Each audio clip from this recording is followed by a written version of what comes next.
Baik, Lanskap kembali pada malam ini 10 Syawal diam tak diam 2 minggu kita berehat dan malam ini kita kembali. Jadi kalau di sana sebenarnya Syed Munawar pakai baju merah jadi traffic light. Syed, Kenapa merah traffic light? ada Hijau, kuning hijau, bagaimana? ada orange, ada kuning kat situ. Kalau kuning? merah traffic light. Mana Jadi kuning? dalam Sekejap, traffic light sekejap. ni pun ada maksud, Syed.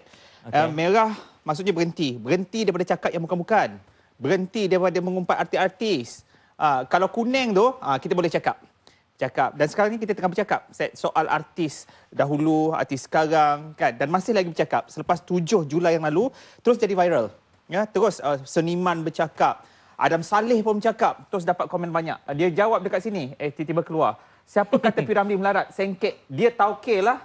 Itu kata Adam Saleh dalam artikelnya. Sebab tu dia pakai hijau. Dia pakai hijau, jadi dia boleh Dia bercakap. kata boleh lalu je kata. Saya tak tahulah nak respon dengan Suhaimi macam mana bila depan ni ada banyak minuman makanan ni. Saya Nak depan ada makan dulu sate, ke? ada rendang, ada Tu kuah kacang. sebelah tu ada jit tu, gangguan. Dia patung ni saya. Patung. Jadi bila bersama dengan Sifu, bersama dengan Hakim kat sana tu, macam mana? Juri kan? Dia rasa macam dia macam Ada sikit. brand. Tapi bila ada si baju oranye dan si baju hijau, dia rasa dia macam lain. Si baju hijau. Lagu raya ni, lagu Jadi raya. Syed, kita malam ni cakap soal artis lah. Bila kita cakap soal artis ni Syed ya, kalau kita imbas kembali, kalau Metro sendiri banyak tahu artikel-artikel dia bercakap tentang artis-artis, nasibnya, kaya, orang tengah Syed, sebelah Syed tu memang kaya. Jutawan. Kalau dulu zaman Jimmy Asmara mungkin duit dalam poket dia tak banyak. Saya tak tahu Tapi sekarang ni memang dah berjuta-juta. Itulah tak tahu nak gelar dia ni usahawan tani ke, seniman ke, semua ada ni. Dia dengar dah bunyi sikit dah ham dah tu. Suami kita perkenalkan. Ya, silakan, Syed. Jangan lawan dengan Taiko ni silap hari bulan. Wah, baju cantik bang. Tunjuk sikit logo tu. Logo juga. Itu Datuk Roshamno in the house. Cantik. Datuk, saya ada. Tak boleh. Dia untuk orang yang sederhana badannya. Tengok tu. Awal-awal lagi dah kena mi. Macam mana? Datuk, terima kasih Datuk. Datuk nak jadi host ke malam ni?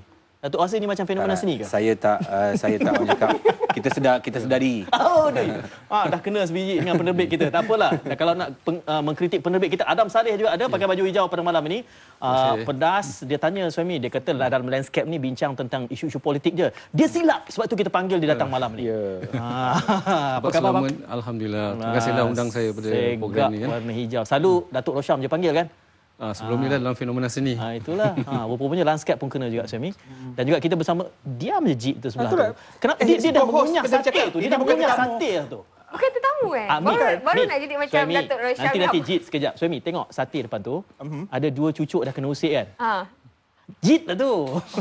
4 cucuk dah Syed, dah kosong dah 4. Syed tadi awal 2, Jit 2. Nanti ada Jangan ada sedawa orang- masa rancangan juga. Tak ada. Okey, jadi ini sebenarnya kita boleh panah sebenarnya Syed. Ya? Okey. Kita panah kepada mulut-mulut orang yang lancang ni. Okey. Kita boleh panah. Jadi inilah kita nak bercakap mengenai yang jadi isu sekarang ni Syed. Ya, bila mana Datuk David Teo sendiri telah membangkitkan isu nama P. Ramlee dan ramai yang tak berpuas hati. Adam Saleh tak puas hati, Abdin Shauki tak puas hati, Zaidi juga tak puas hati ya. Presiden seniman tu sendiri tak puas hati. Jadi ramai. Malah kaum keluarga P. Ramlee juga tersinggung dengan kenyataan yang diberikan oleh David Teo. Jadi pandangan Jit sendiri selaku orang baru dalam bidang penyiaran ni. Pandangan peribadi Aha. Pandangan peribadi, saya rasa apa yang dia komen untuk saya lah, untuk saya sendiri, apa yang dia komen tu cara statement ataupun kenyataan tu mungkin perlu diperhaluskan lagi bahasa dia. Mungkin bahasa untuk pemahaman kita. Tapi untuk pandangan yang dia bagi pendapat tu mungkin ada pahit bagi kita untuk anak-anak sini, tapi ada kebenarannya, ada setengahnya untuk Bercakap tentang kebenaran tu, inilah kebenaran yang perlu kita terima hakikatnya ya. Saya setuju sebenarnya dengan David Teo. Itu sepintas lalu, tapi bila mana dikaitkan dengan P. Ramlee, itu yang menjadi isunya ya. betul. Kerana bila dikaitkan latar masa, latar tempat dan juga nama yang dibangkitkan itulah yang menjadi isu. Hakikatnya ya, artis-artis kita ada Ya. yang hidup susah, Syed. Itu realitinya. Kita juga bersama Z Zaidi. Oi, cantik. Ini baru betul traffic light. Ya. Ini baru Traffic betul light. traffic light. Traffic light. Z Zaidi sudah Kek melengkapkan lapis pun traffic ada. light. Kek lapis pun ada. Kek Apa khabar? Apa khabar? Baik, baik. Makin berisi bang. Senang hati ya. Makin berisi, makan lemang banyak. Makin jadi presiden ni makin melonjak-lonjak ni. Realitinya apabila Suhaimi mengupas sedemikian rupa. Itulah tadi saya sebut pada Datuk Rosham ni, kita dah tak sure ni usahawan ni usahawan tani ke Datuk ni berapa persen usahawan ni, berapa persen seniman ni? Berlakon pun Ada usahawan juga? juga sekarang. Okey, okey. Dia cakap pasal isu melarat ni, sekarang ni lakonan tu juga satu perniagaan. Mereka berniaga bakat mereka, mereka berniaga fizikal mereka untuk menambah pendapatan. Dan bagi saya, setiap artis itu ada nama mereka. Macam saya contohnya Roshamno. Roshamno adalah sebuah syarikat jenama. Daripada jenama ni harus digilap dengan produk-produk yang keluar daripada jenama Roshamno tu, maksudnya lakonan saya, penampilan saya, dan itu juga perniagaan bagi saya. Dan dalam masa yang sama, soalan Syed tadi sebenarnya memanglah sekarang ni saya menceburkan diri dalam bidang pertanian dan bidang-bidang perniagaan yang lain, dan melihat jauh di sudut hati saya apa kabarnya nasib saya di masa akan datang. Jadi itu persiapan saya. Tapi itu realitinya sesekali Z, apabila ditimbulkan soalan ini, walau sesensi mana pun elok juga, sebab dia membuat kita tersentak dan fikir balik kalau nama-nama besar pun timbul sentimen atau persepsi sedemikian rupa, apatah lagi kalau artis itu bukan nama-nama besar. Bagi saya apa yang David Teo buat ni, dia menyatu padukan kita ni, penyiar-penyiar seni ni bersatu di bawah satu payung ni. Jadi bagi saya ini satu tindakan yang baik untuk dia dan baik untuk industri kita. Okey. Jadi ini yang saya nampaklah dari sudut industri seni itu sendiri. Tapi di waktu yang sama Adam, ada yang marah-marah, termasuk Adam sendiri pun cuba membetulkan persepsi itu. Sebenarnya soal marah ni kan, saya lihat memang bila kait dengan piramid memang akan orang punya emosi akan berapi-berapi. Cuma sebelum isu ni timbul, saya dah perjelaskan dalam 2 minggu atau 3 minggu sebelum tu tau. Saya buat artikel yang bagaimana suami petik tadi tu. Sebenarnya artikel tu keluar sebelum timbul isu kontroversi ni sebab kebetulan bila di pejabat saya lihat dalam blogger-blogger mereka memberi satu persepsi yang silap pada P.Ramlee. Okey. Dia melihat P.Ramlee Susah. hidup susah, melarat apa semua kan. Jadi timbul satu rangsangan pada saya untuk menulis agar saya buat awal benda tu. Saya ulaskan dari segi orang kata apa pengalaman saya. Kebetulan di akhir hayat Almarhum P.Ramlee dia banyak berdamping dengan ayahanda saya Saleh Ghani. Mereka tubuhkan program P.Ramlee dengan melalui syarikat Rumpun Melayu. Jadi saya lihat bagaimana kita nak katakan P.Ramlee itu sengkit sedangkan dia meninggal dalam status sebagai tokeh panggung wayang. Dan pada waktu itu pelakon macam mana seorang pelakon boleh ada panggung wayang macam P.Ramlee ya. Waktu sama dia ada kereta dan dia ada rumah. Jalan Dedap tu memang tokeh punya, tetapi dia ada satu rumah lain di Sapak Jaya di Sapak Garden tu. Dan waktu sama dia ada gaji bulanan yang diberi oleh Datuk H.M. Shah masa tu kerana mereka adalah dalam rakan kongsi dalam Rumpun Melayu untuk mewujudkan pawagam P.Ramlee itu. Jadi itu yang saya kupas di peringkat awal. Awal-awalnya maknanya jawapan oleh kritikan David Teo tu telah dijawab oleh saya dalam 2 minggu sebelum tu. Dan alhamdulillah bila timbul isu tu pihak seniman pun ada petik artikel tu untuk menjelaskan keadaan sebenar agar generasi baru ni jangan salah persepsi. Dia melihat bahawa P.Ramlee itu macam ayah hayat ni macam sengkit. Sebenarnya saya lihat P.Ramlee tak sengkit. Ya, pun begitu sebelum kita pergi kepada tema ni secara lebih meluas Suhaimi berkait dengan lama dan baru ini. Setidak-tidaknya saya Sri Prabadi pernah mendengar teman seangkatan Tan Sri P.Ramlee sendiri yang memberikan gambaran yang sebegitu rupa.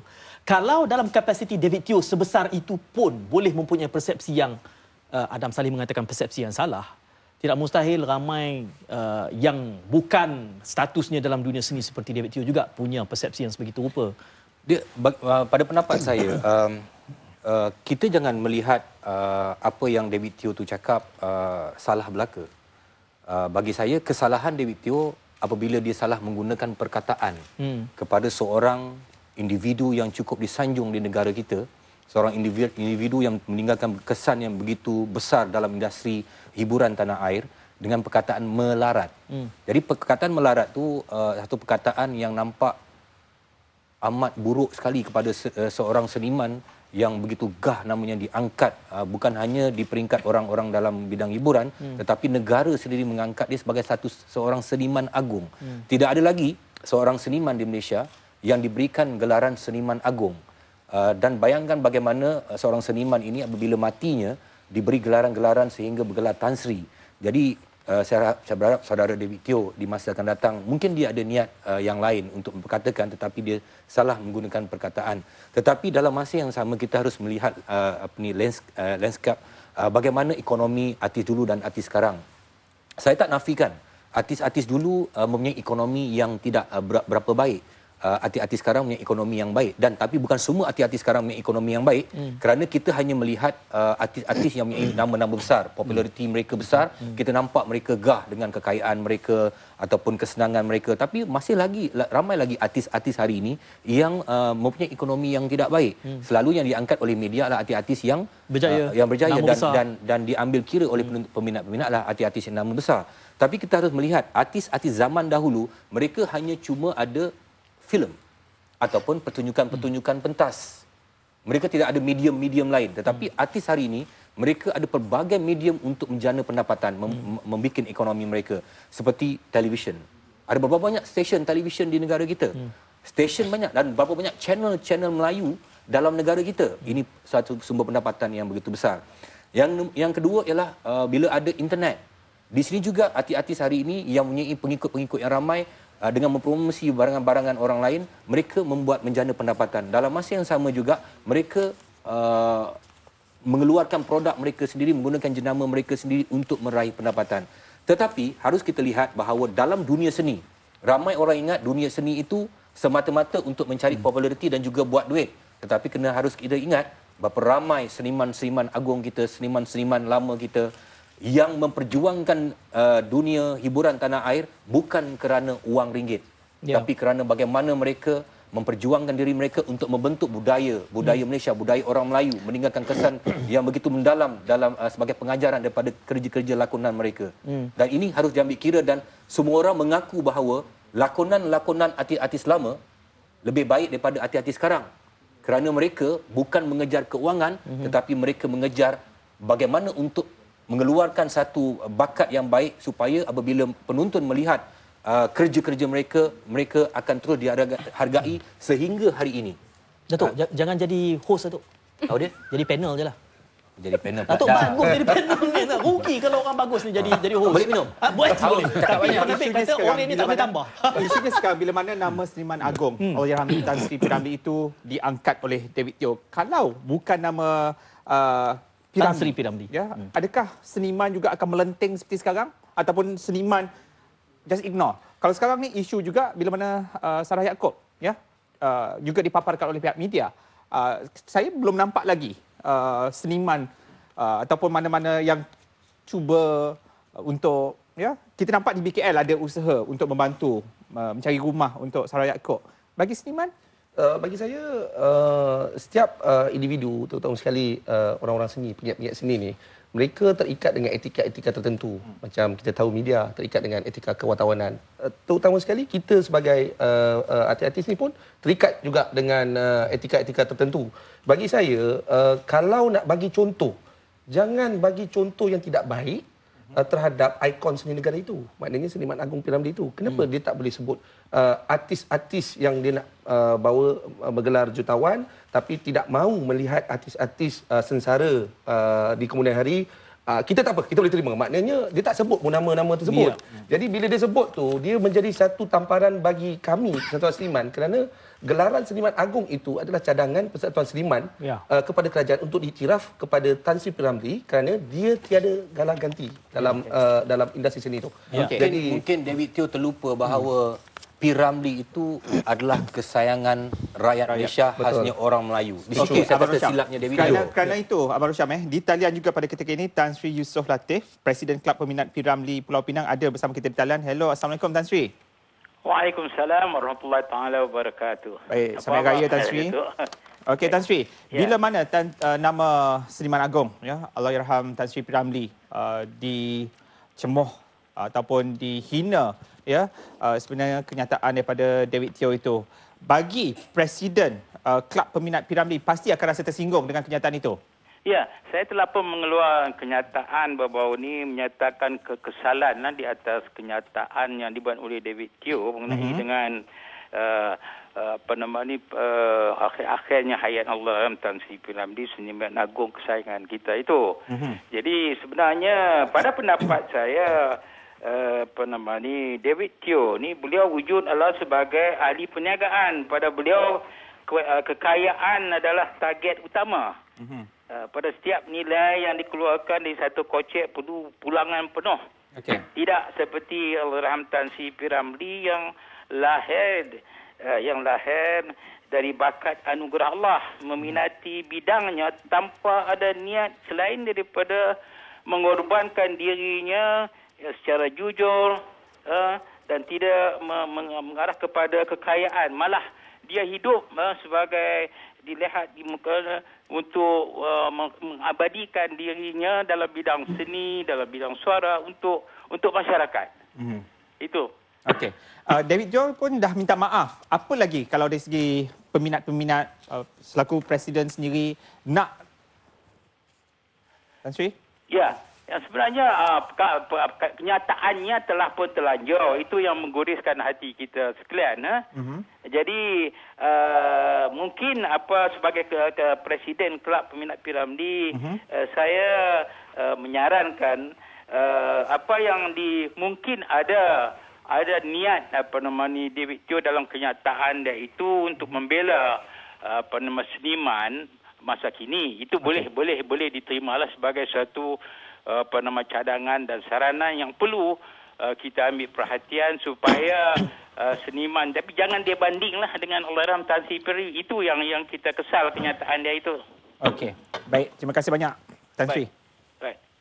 Okey, itu dia pandangan daripada presiden Kelab Peminat P. Ramlee, bila mana nama Seniman Agung itu dicemoh, Jadi apa yang Tan Sri cakap tadi tu ada benarnya. Kerana saya sendiri pernah melihat kontrak Allahyarham Tan Sri P. Ramlee. Kontraknya pada tahun 60, tak ingat 60 berapa. Kontraknya mengarah sebuah filem 26,000. Bayangkan ketika itu 26,000 bukan satu jumlah yang kecil, tetapi saya diberitahu oleh kawan-kawannya yang masih hidup, kerana saya bercampur dengan Allahyarham Haji Sattar masa tu, dia kata Allahyarham Tan Sri P. Ramlee ni dia mengarah filem, kadang-kadang Shaw Brothers katakanlah sampai 2 bulan kena siap, tapi filem tu tak siap, tapi dia menggunakan duit dia untuk meneruskan filem tu, menyiapkan filem tu. Itu yang saya katakan tadi, P. Ramlee ni bukannya hidup untuk duit, tetapi kekayaan yang P. Ramlee ada. Kita lihat kekayaan yang P. Ramlee ada, berapa banyak naskah-naskah P. Ramlee yang mengajar manusia tentang budaya dan tentang kehidupan. Dan dalam Islam juga, apabila seseorang itu mati, dia meninggalkan tulisan-tulisan yang boleh memberikan manfaat kepada manusia lain. Tetapi tulisan-tulisan sudah beralih kepada gambar. Dan Allahyarham Tan Sri P. Ramlee meninggalkan banyak gambar-gambar yang memberikan gambaran-gambaran dan pengajaran-pengajaran baik. Dan kita mendoakan insya-Allah Allah akan balas segala pengajaran-pengajaran yang diberikan kepada kita. Itulah yang membuktikan P. Ramlee bukan melarat.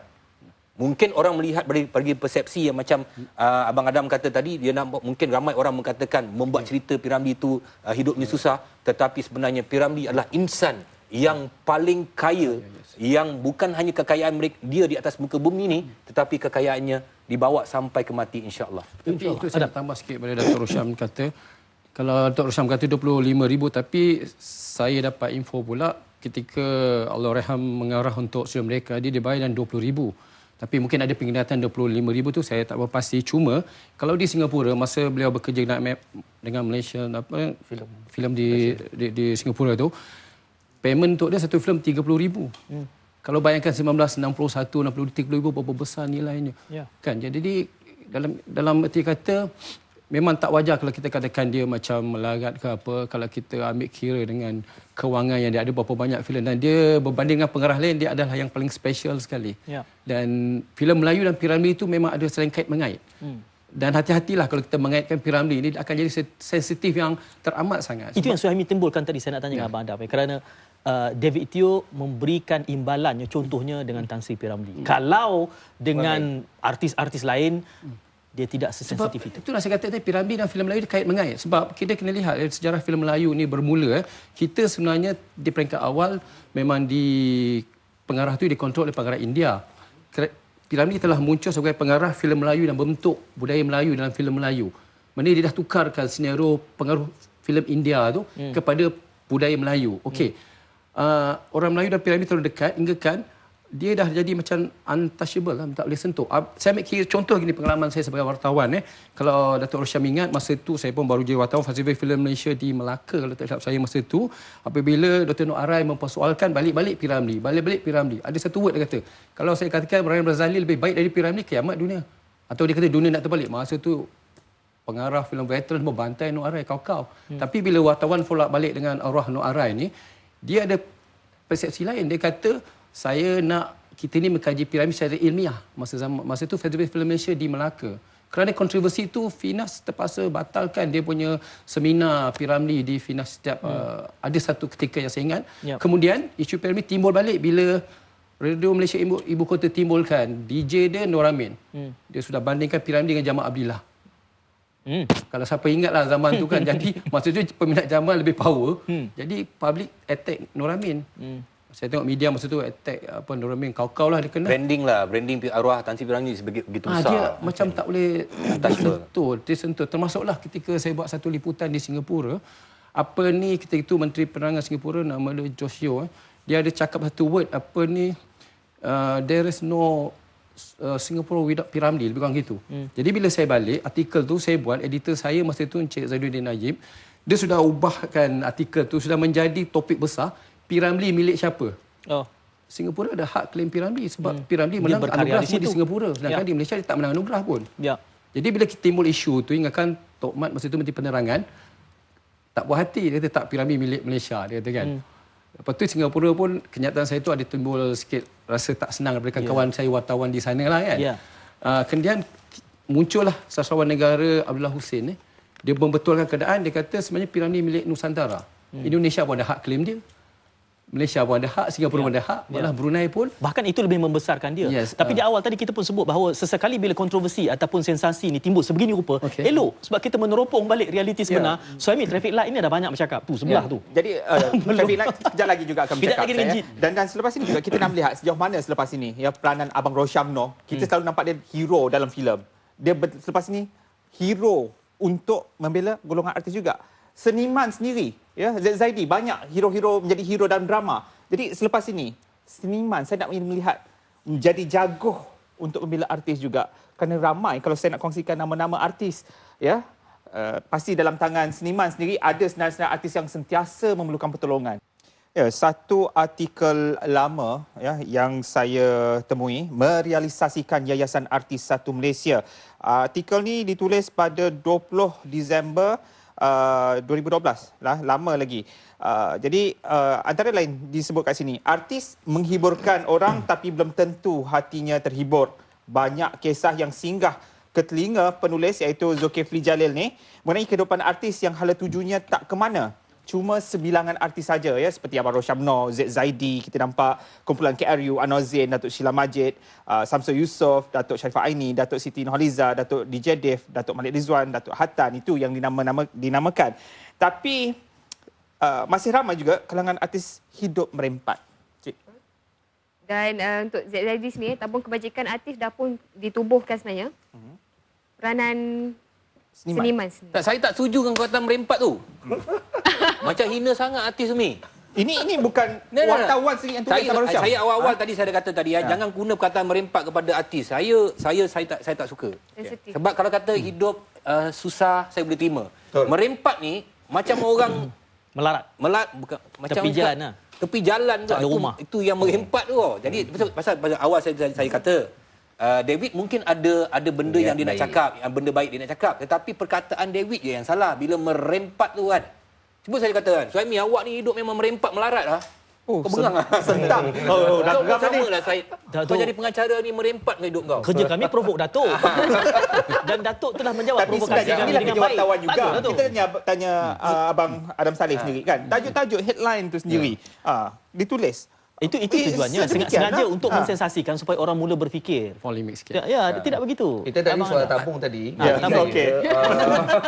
Bagi saya tabung kita ada, tapi bila dah berpecah dua kementerian ini, dia jadi perbezaan tu dia ada berbeza sikit.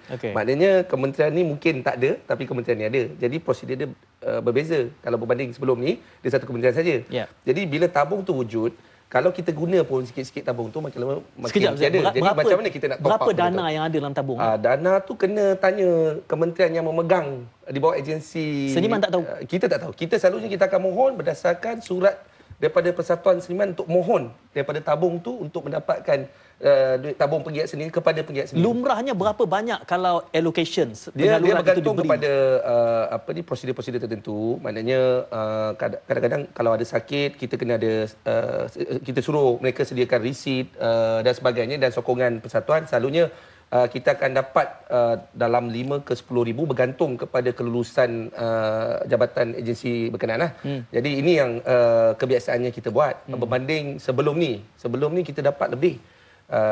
Even Tan Sri Zazali, anak Tan Sri P. Ramlee pun pernah kita dapat lebih daripada 10,000 masa dia pernah cedera dulu. Jadi benda-benda macam ni yang Persatuan Seniman membantu dari sudut teknikal. Bukannya kita yang keluar duit. Kadang-kadang kita persatuan tak ada duit, tak bantu daripada Suhan Movie juga. Tapi dana dana jangan Suhan Movie tak payah bantu dah. Bantu kita minta dia bantu kita. Okey, Suhan boleh bantu orang lain. CSR. Dia CSR dan dia banyak bayar zakat saya tahu. Daripada hasil bukan lebih kurang 5 juta. Apa tu? Dana tu. Itulah kalau setakat 10,000, 20,000 itu 5 juta, banyak juta lagi tak terusik tu. Tapi dalam hal ini kita harus melihat tabung ini Jit ya. Bukan untuk dia tak sepatutnya kita menganggap untuk memastikan kemapanan setiap bulan. Bukan itu tujuan dia. Z menggunakan istilah bantuan teknikal. Isu-isu yang timbul meringankan beban.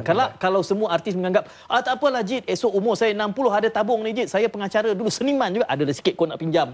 Istilah itu kita tak boleh kalau persatuan ni kita tak boleh nak bergantung kepada persatuan 100% untuk nak menyara hidup mereka sehingga ke hayat tak boleh. Maknanya kita ada lebih 6,000 ahli di bawah Persatuan Seniman. Kalau kita nak menyelesaikan masalah 6,000 ni kadang-kadang pun kita pun pening.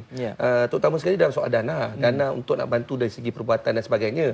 Kecuali kalau kita mengadakan program-program tertentu dan kita mohon kepada badan-badan korporat yang ingin membantu dari sudut CSR kepada persatuan dari sudut kebajikan, dan ini yang sebenarnya jalan terbaik berbanding daripada mohon daripada tabung penggiat seni special case ni lah. Ini yang selalu seniman buat lah. Kelak Abang Adam ya, kalau kita melihat isu ini dalam konteks kerangka dunia hiburan ya, orang yang bukan dalam dunia hiburan akan berkata ini dana hanya untuk seniman. Kan? Sedangkan dalam realitinya orang susah di luar sana bukan hanya seniman, tetapi istimewanya seniman ini sehinggakan Tan Sri P. Ramlee sendiri diberikan jolokan seniman agung. Itu satu dimensi yang penting untuk kita fahamkan penonton juga. Apa pentingnya kelompok seperti kalian ini di dalam memberikan warna kepada Malaysia itu. Korang seniman ni memang orang kata apa special lah dalam kelompok masyarakat. Diorang ni gifted. Tak semua orang boleh jadi seniman ni. Dia pelakon, dia penyanyi, dan mereka ni orang kata terapi pada masyarakat lah. Umpamanya lah kita kadang-kadang kita rasa resah, kita rasa gelisah, kita tengok wayang, terhibur, atau kita dengar lagu, tenteram jiwa kita. Jadi mereka ni ada satu kelebihan yang setidaknya kita kena hargai bila tiba masa diorang dah berumur, kan. Diorang tak macam kita kerja ni ada EPF, ada pencen. Jadi sebersikit bila diorang dah berumur, bagaimana pihak pemerintah nak adakan macam sikit sagu hati bagi pada diorang, kan. Sebab diorang dah memerah keringat diorang sejak muda sampailah diorang berumur. Kadang-kadang kita tengok dia dah 80 tahun masih berlakon lagi. Saya pun sedih juga. Saya ambil kira macam arwah bapak saya lah. Bila dia buat projek RTM dulu, Tragedi Semesing, umur dia dah 60 lebih. Saya tak pergi lokasi pun masa tu sebab saya tak nak tengok dia. Tapi one of my sister kata, kesian baba kan. Dia tua-tua pun mengarah. Jadi saya tengok kesian juga diorang ni. Jadi mereka ni adalah golongan yang special yang telah dikurniakan oleh Tuhan pada diorang. Dan tidak salah jika kita masyarakat menghargai diorang.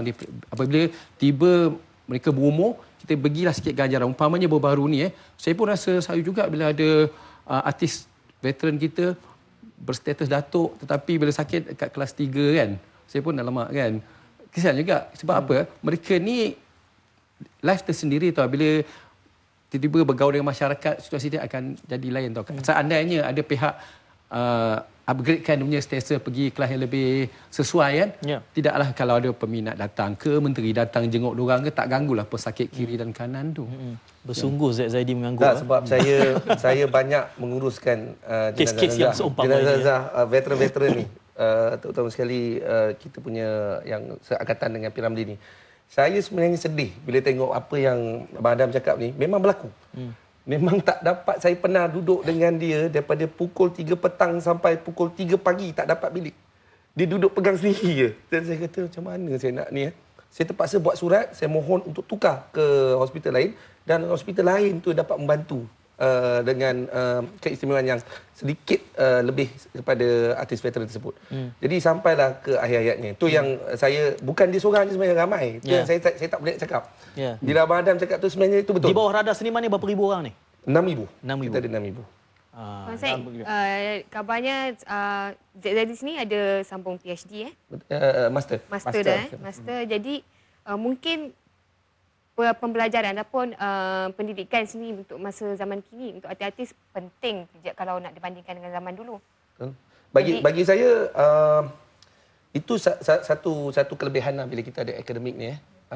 Saya lebih prefer bila kita ada pengalaman hidup tu macam mana Datuk Rosham bila saya baca buku dia daripada pengalaman hidup dia tu sampailah dia berjaya dan dia dapat kemudian master. Saya rasa benda ni lagi kuat berbanding saya yang memang bergerak secara akademik dan ada sedikit pengalaman dan itulah saya gunakan sebagai membantu industri itu. Jadi bagi saya apa yang saya buat kajian tentang masa saya tu pun berkenaan dengan industri supaya saya boleh menyumbang balik kepada industri. Itu yang saya lakukan. Abang Rosham ni dia street smart. Yes. Dia tak perlu master, tak perlu PhD. Dia ada tanah. Tanah yang dia beli. Sekarang ada tongkat Ali. Apa dia? Sekarang ada tongkat Ali. Saya enggak tengok langsing badan. Mei sampai-sampai dia tegur kata, dah kurus Syed kata.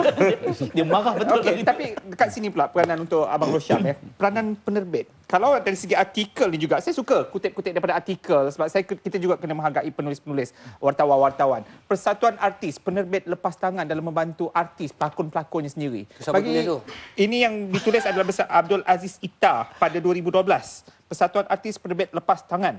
Itu tajuknya. Macam tadi saya cakap nak provoke kita orang, macam tu juga tulisan. Nak provoke supaya dia jadi ni. Sensasi. Kalau kita tengok baik stesen TV, baik penerbit, baik artis sama artis juga banyak membantu antara satu sama lain. Kita kena melihat bagaimana peluang-peluang yang diberikan kepada artis-artis lama dalam bidang-bidang lakonan. Ada sentiasa ada. Kalau kita tengok Allahyarham Seniwati Mariani sampai ke penghujung hayat dia masih lagi memberikan lakonan yang bagus, komitmen yang bagus dan dia meraih pendapatan yang lebih kurang sama dengan artis-artis yang ada sekarang. Kan? Jadi kemampuan seseorang itu untuk menjana pendapatan, mereka juga harus bersiap sedia bukan hanya populariti. Sebab tu saya selalu katakan dalam bidang entertainment bukan hanya populariti yang boleh menjamin kerjaya seseorang sampai kepada penghujungnya. Kerana populariti akan mati. Tetapi populariti juga penting dalam menaikkan branding seseorang. Tetapi populariti harus berganding dengan kerja yang baik untuk menjadikan branding itu sustain in the market. So bila seseorang itu ada sustain power in the market, sebab itulah nama Seniman Agung P. Ramlee bersama rakan-rakan yang memperjuangkan industri perfilman Melayu daripada Taran Ampas sehingga hari ini diperkatakan kerana mereka mempunyai kerja-kerja yang baik dan di situlah populariti mereka sehingga hari ini masih mereka raih walaupun mereka telah lama meninggalkan kita. Sebelum jadi tauke tu kena jadi orang bawahan dulu ke macam mana Abang Rosham? Itu pengalaman. Sebab semua orang perlukan pengalaman. Macam dulu saya tanya kenapa saya dilahirkan dalam satu kelompok anak setinggan di sebelah RTM Kampung Kerinci. Kenapa aku dilahirkan sini, kenapa aku tak dilahirkan dalam istana? Rupa-rupanya Allah lebih mengetahui kerana ingin memberikan pengalaman kepada kita. Jadi pengalaman yang amat penting kerana kalau kita tengok kebanyakan artis-artis di dalam dunia ni mereka datang daripada pengalaman yang sukar. Kerana dengan pengalaman yang sukar barulah mereka boleh mengeluarkan dalam bentuk lakonan atau penyanyian mereka. Belum lagi ada seorang penyanyi ataupun pelakon yang datang daripada anak bangsawan yang kaya raya dapat menjadi pelakon yang baik atau penyanyi yang baik. Kerana mereka tidak ada feel. Itulah kelebihan yang Allah bagi kepada mereka yang kehidupan sukar tetapi punya pengalaman yang besar untuk mereka menyampaikan mesej mereka melalui nyanyian mereka, lakonan mereka, muzik mereka, arahan mereka. Kan? Macam kita berbalik pada Allahyarham Tan Sri P. Ramlee. Dia datang daripada mana? Daripada seorang yang sukar. Tetapi dia membentuk, dia melihat bagaimana perkembangan budaya bangsa dia. Bayangkan orang Melayu, di mana kajian tentang budaya dia kalau bukan dengan filem Melayu. Sehingga kan orang Melayu terpengaruh dengan filem-filem lama, termasuk bukan hanya Piramli saja, tapi filem-filem lain. Orang-orang Melayu terpengaruh mengatakan bahawa budaya India yang dibawakan oleh pengarah-pengarah daripada India pada awal-awalan filem Melayu, mereka mempercayai bahawa itu budaya Melayu. Dan lately ni barulah seperti perkahwinan contohnya, dengan ada berteh, kan dulu kan kita taburkan beras tu kan, dengan ada rinai apa semua, barulah sekarang ni diminimize. Sebab apa? Orang percaya kepada naskah filem itu bahawa itulah budaya Melayu, kerana orang Melayu memang terkenal satu ketika dulu kurang nak membaca. Jadi itulah pandangan mereka tentang budaya Melayu. Tetapi harus diingat, hari ini tanggungjawab yang begitu besar dengan adanya seniman dan seniwati, penggiat-penggiat yang industri seni hari ini, bagaimana mereka mencorak generasi akan datang dengan karya masing-masing. Ya. Ini yang paling penting, supaya bukan hanya ekonomi yang menjadi merempat, tetapi takut budaya kita satu hari nanti akan merempat kerana industri entertainment kita tidak dapat mengawal dan memberi tunjuk ajar kepada generasi-generasi yang akan datang tentang budaya dan juga pendirian kita sebagai orang, katalah orang Melayu contohnya. Cuba kita tengok hari ini orang Melayu. Mana kalau hari raya, contoh baru ni raya kan, berapa ramai yang pakai baju Melayu, berapa ramai yang pakai jubah? Dia macam lagu lah. Sebab ini kena faham tau. Ini kena faham sebab apa? Budaya daripada luar menjajah kita. Tetapi kenapa orang Melayu tidak mempertahankan bahawa orang Melayu kalau hari raya dia bersampin macam inilah. Tapi kalau boleh kata 3 suku pakai jubah. Itu bukan orang Arab. Ya, itu fenomena sebab jubah abang sador je. Jadi tak berapa sador pakai. Cuma dalam kau cakap pula aksi aku dia cakap. Saya nak minta tolong sangat kat abang ni. Tolonglah bang. Tolong bang, tolong jangan jadi host. Jadi host boleh? Jadi kuda tunggangan pun tak mau bang. Tolong jangan jadi host fenomena seni versi 2016. Alamak. Peneras kata biarlah Saib Nawar jadi host dengan Suhaimi. Abang jadi panel lah supaya boleh bercakap macam tadi. Okey. Kau lah cakap pula. Sekarang kita dah 2+1 Said. Jid akan masuk mungkin. Okey, apa pun sebelum kita berhenti rehat Said Muhammad Yusof Idris dari Tampines, Singapura. Kita kena terima hakikat benar artis dulu merempat lagi abang. Dia kata merempat. Abang marahlah dia juga. Pada akhir hayat Piramli kecewa, tak punya uang. Pawagamnya dipandang hina, kawan-kawannya menjauh. Tambah Muhammad Yusof Idris lagi, kenapalah kita tak habis-habis sanjung Piramli? Filem hitam putih beliau ditayangkan beribu kali. Ya, dunia perfilman masyarakat lain sudah berkembang maju, berubah, kita masih terbayang-bayang dengan wayang yang sudah lebih 60 tahun. Suhaimi berubahlah. Itu kata Muhammad Yusof Idris. Abang Roshan dah betulkan duduk. Air oren dia dah nak habis. Saya tak ada jaminan nak tambah air oren. So dia kata tak ada tambahan. Tak ada tambahan air oren malam ni. Rehat juga Suhaimi tapi kita sembang bukan main Bila time rehat tu, masa rehat tu lagi bukan main sembang dia. Ya bang. Abang, yang abang sebut masa rehat tadi tak boleh keluar ke? Boleh? Boleh keluarkan. Saya boleh cakap sekarang, tapi awak tanggungjawab lah. Macam mana? Sekejap, dah penerbit saya. Dah penerbit saya, sekejap. Kalau nak eja kan saya pun boleh eja saya kat sini.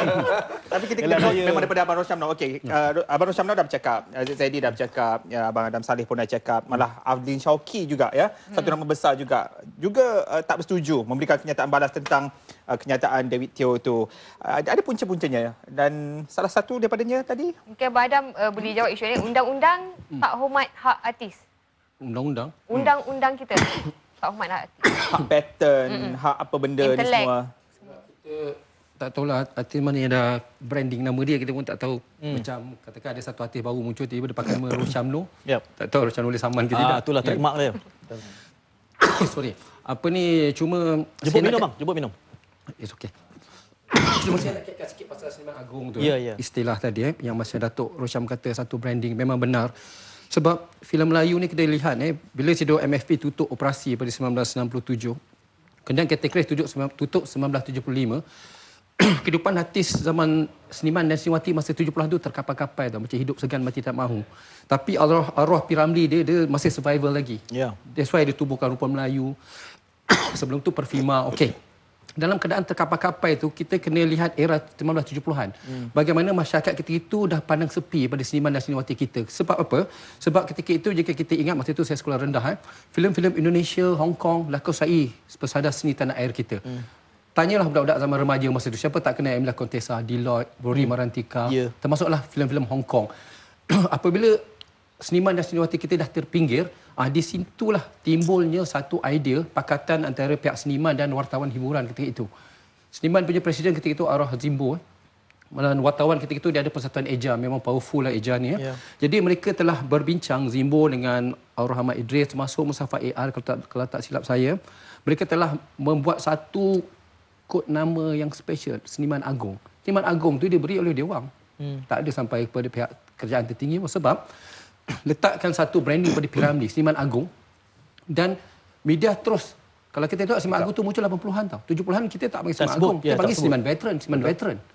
Jadi inisiatif diorang ni brandkan P.Ramlee tu, nak lonjakkan dia. Impact dia memang jelas. Bila word Seniman Agong tu melekat, dia kan kerajaan baru beri perhatian yang serius tau. Tertubuhlah Pusaka Percetakan P.Ramlee, Akib ambil inisiatif, kena Jalan Peri tukar Jalan P.Ramlee. Memang ada satu orang kata special kan nama Seniman Agong tu. Memang momentum daripada branding itu, penjenamaan itu. Suami ada bahan tu? Ya, kita bercakap tentang artis berempat, artis miskin sekarang. Kita nak tanya Abang Rosyam pula. Artis juga yang kaya, jutawan. Kalau dalam bidang ni ramai tak artis kita yang jutawan? Ramai. Sekarang ni artis jutawan ramai. Kita tengok kerana mereka macam saya katakan pada awal tadi, ada banyak medium-medium yang mereka boleh cubakan diri. Tetapi tidak terjadi kepada artis-artis lama kerana mereka makan gaji dengan syarikat. Mereka bekerja dengan kategoris, mereka bekerja dengan Shaw Brothers dengan gaji bulanan. Tetapi hari ini ramai artis-artis yang kaya. Bayangkanlah kalau seorang artis yang popular, kalau katakan contohnya Datuk Siti Nurhaliza, kalau dia menyanyi setengah jam berapa bayar dia? Satu lagu 16,000 katanya. Tak tahulah betul tak betul, tapi ialah kalau satu itulah katakannya. Betul maknanya bayangkan Adam mengangguk. Bayangkan berapa banyak duit yang dia boleh buat. Jadi maknanya kerja artis satu ketika dulu, artis ini dipandang remeh atau sepi oleh masyarakat juga. Tetapi mereka menuntun. Tetapi kalau contohnya, ada tak orang yang nak bagi anak dia kahwin dengan artis dulu? Susah tau. Dia macam mana juga, ada tak orang nak bagi anak dia kahwin dengan anak orang Felda dulu? Tetapi bila Mawi menang AF, Mawi jadi kaya, sekarang Felda punya branding naik. Begitu juga hari ini, artis bila tengok artis-artis sudah punya ekonomi yang baik, saya rasa ramai nak bagi anak dia kahwin dengan artis. Kerana dunia hiburan sudah bertukar menjadi satu dunia yang profesional. Kerana apa? Kerana banyak golongan-golongan yang hari ini budak-budak muda ni datang daripada mereka yang mempunyai akademik. Kita sekarang ni bukan hanya akademik dari segi bidang-bidang kedoktoran, apa benda engineering, peguam, tetapi dalam bidang perfilman juga datang daripada universiti-universiti. Jadi mereka ni lahir mempunyai satu pemikiran yang berbeza. Jadi sebab itulah landscape Janganlah sampai kemari. Pusingnya risau. Landscape tu dia bertukar menjadikan kehidupan artis tu menjadi lebih berekonomi kerana mereka bijak berfikir dan mereka bijak melihat masa depan mereka. Dengan apa yang berlaku seperti apa dikatakan oleh saudara David Teo, sebelum ini juga macam saudara Adam katakan tadi, banyak orang memperkatakan benda ni. Tapi hari ini David Teo memperkatakan, tetapi inilah satu ingatan kepada generasi hari ini supaya mereka melihat. Saya juga takut. Hari ini saya bergelar Rosyamno. Rosyamno, satu hari nanti saya. Tapi tanah kat faham tu cukup, insyaAllah. Abang, Zaidi dia senyum lama dah. Saya nak mencerah. Tapi yang kau orang tanya aku dia kenapa? Suhaimi, saya nak tanya di bawah Suhan dibayar berapa? Apa dia? Artis untuk pelakon di bawah Suhan movie dibayar berapa? Ada grade-nya, tengok A, B, artis C. lah. Kena ada grade-nya. Dia nak minta tu. Kita nak tanya soalan ni, kalau kau nak berlakon dengan Suhan movie, perut tu kena buang sikit. Kan dah kena sebiji. Tadi dah kena dah. Saya nak balik jawab yang tentang undang-undang tu. Undang-undang. Baik, saya melihat daripada industri kita ni, untuk akta bagi mempertahankan filem tu wujud, bagi drama dan juga penggiat seni tu tidak ada. Jadi di sini kita sentiasa akan maknanya orang boleh mengambil kesempatan. Undang-undang yang ada tak cukup? Tak cukup, masih tak cukup. Contoh, Contohnya Akta Finas masih lagi mempertahankan filem dan bukan TV swasta senimannya. diswastakan tahun 1980 tahun 80. Dan sejak tu dia berkembang. Bila dia berkembang, tiada satu akta yang mempertahankan TV ni. Dan secara tak langsung bila dia berkembang, bila dia berkembang, penggiat seni pun tidak dipertahankan dalam akta, TV pun tidak ada dalam akta kecuali filem saja. Jadi benda ni yang kita perlu merombak kembali dan dari secara tak sinilah langsung kita sebenarnya mempertahankan Zaid Zaidi juga adalah pemegang ijazah sarjana muda pentadbiran undang-undang dari Universiti Teknologi Mara UiTM. Gunakan. Itulah dia tengah guna ni. Sami awak kena faham apa yang Zaid cakap. Okey, saya Roshamno Suhan Movies. Berapa banyak drama yang saya buat? Banyak. Bukan saya punya. Betul. Stesen TV punya. Termasuk apa yang RTM ambil semua. Hak cipta. Hak cipta. Bukan saya punya. Saya tidak ada apa. Saya zero. Dan inilah Dibayar yang oleh stesen bang, jangan sebut zero. Dibayar oleh stesen. Dia dibayar oleh stesen tapi hak cipta bukan kita punya. Ya, betul. Tetapi yang buat kerja saya. Betul. Faham tak? Itu saya faham. Undang-undang kena tukar. Ya, itu yang saya faham. Kerana itu saya lihat dalam industri muzik juga sekarang ini sessionist mula bercakap soal apa hak mereka dalam setiap album. Kerana mereka bermain dan mungkin nama tak timbul pun dalam album. Itu satu perkara. Tapi saya nak bawa perbincangan dalam minit-minit terakhir ini kepada ketiga-tiga untuk kita merungkaikan. Kita ni nak jadi futuristik ni. Jangan kita bincang ni esok David Teo sebut lain, kita bincang lagi. Bukan orang attack Piramli, kita bincang. Untuk memastikan kemapanan ini. Seniman baik, Abang Adam baik, Datuk Rosham baik. Kalau kita tengok, kalau kita tengok profil seniman itu, seniman yang sebagaimana yang kalau berusia 50, 60, dia akan menghadapi masalah ekonomi. Seniman yang sebagaimana juga yang kita lihat sustainable. Kerana Datuk juga sebut tadi, Abang Rosham kata, kalau dia senang hari ni, 20 tahun belum tentu bang, belum tentu. Jadi kita harus melihat apa blueprintnya. Seniman baik, mungkin wartawan baik, bagaimana kita boleh mengenal pasti. Ini ada potensi ni. Dia ni kalau dia tak berhati-hati ni 20 tahun dia akan seniman. Dia sebenarnya macam inilah. Ini pandangan saya, pandangan saya. Kalau kita nak lihat dari sudut muzik, kita ada satu badan yang dipanggil MSAP, PPM, FRISM, RPM dan sebagainya. Badan itulah yang akan menjadi satu badan pencen untuk penggiat seni itu sendiri dalam bidang muzik. Tapi bagaimana untuk penggiat seni dari sudut kreatif, pelakon, filem, drama dan sebagainya. Jadi saya melihat di sini kebanyakannya sumbangan persatuan-persatuan ini kepada pelakon-pelakon. Mana penyanyi-penyanyi? Kerana mereka sudah ada mempunyai satu pemegang amanah, badan pemegang amanah untuk membantu mereka. Dan secara tak langsung dia membantu mereka untuk berkarya lagi. Bila meningkat usia masih boleh berkarya dan duit pencen tetap akan ada melalui royalty tersebut. Tapi dalam sudut undang-undang kita tidak ada yang mempertahankan dari sudut kreativiti ni sampai kita tak boleh nak menuntut royalty dari pihak tengah-tengah ni satu badan yang untuk hak cipta bagi kreativiti ni lah, maknanya untuk pelakon dan juga daripada pihak TV dan filem ni lah. Ini yang sebenarnya masalah besar kita yang sedang bila akta ni tidak diwujudkan. Dia sebenarnya kita cakap seniman dan seniwati termasuk penyanyi, sebenarnya dia individu punya perancangan lah bagi saya. Sebab kita akan hadapi hari-hari masa tua kan. Jadi artis tu sendiri kena merancang masa depan dia bagaimana dia nak simpan duit ke apa ke untuk dia menghadapi hari-hari yang dia tidak ada job umpamanya. Saya bagi contoh bagaimana yang saya dengarlah pemuzik Fredo dari Flintstone. Dulu dia memimpin band. Jadi katakan dia ada 5 anggota band dia. Setiap bulan dia akan bayar gaji kan. Jadi dia akan larikan duit untuk anggota tu, berapa persen tu disimpan. Dia simpan, dia tahu budak-budak muzik ni tak akan dapat simpan duit, nanti akan habiskan. Jadi itu inisiatif daripada dia.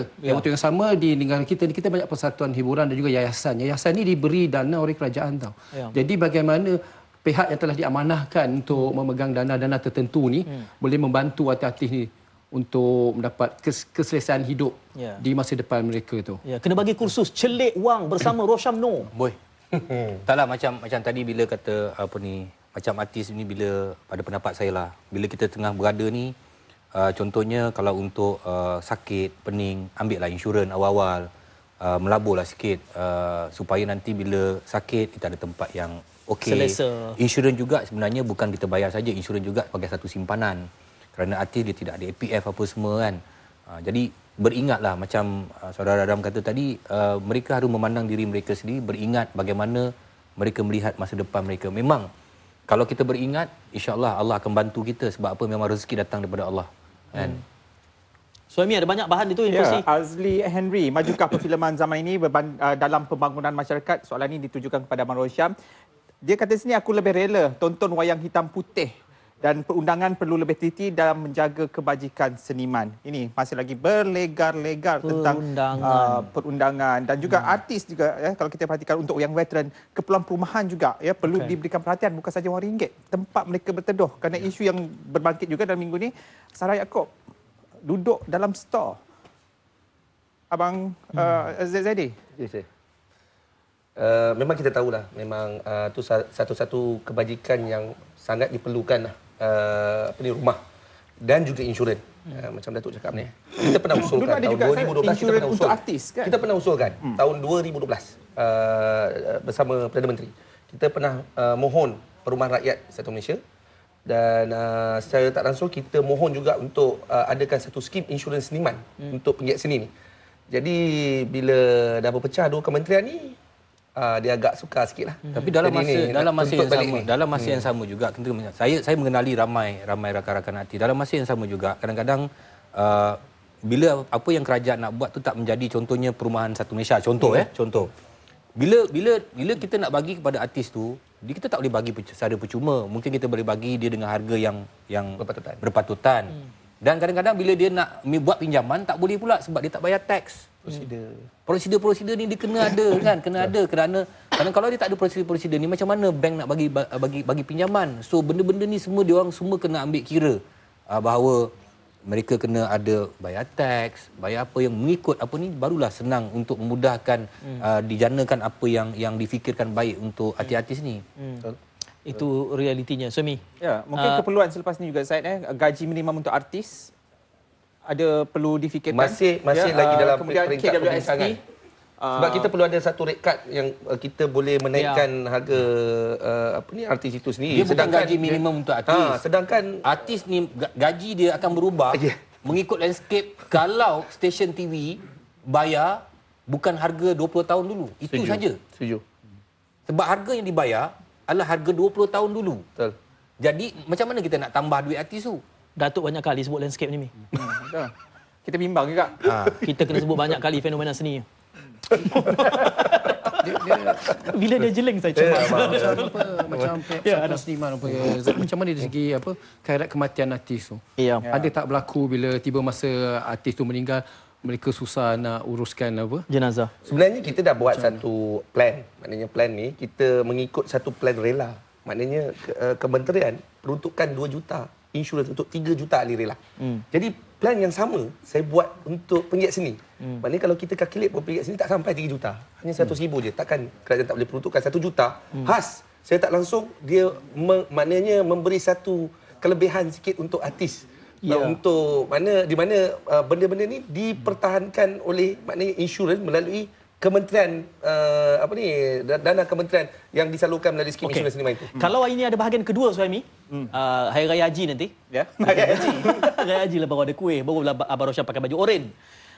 Bahagian kedua saya nak bincang tentang pengurusan keuangan seniman. Okey, pengurusan keuangan. Masa tu juga saya akan melihat kita bawa lebih besar ya. Dari segi penggiat perfilman, drama, artis ni bukan sahaja Melayu. Kita ada kaum-kaum lain yang bagaimana dengan industri kaum India yang di mana banyak pelakon-pelakon India juga yang diimport.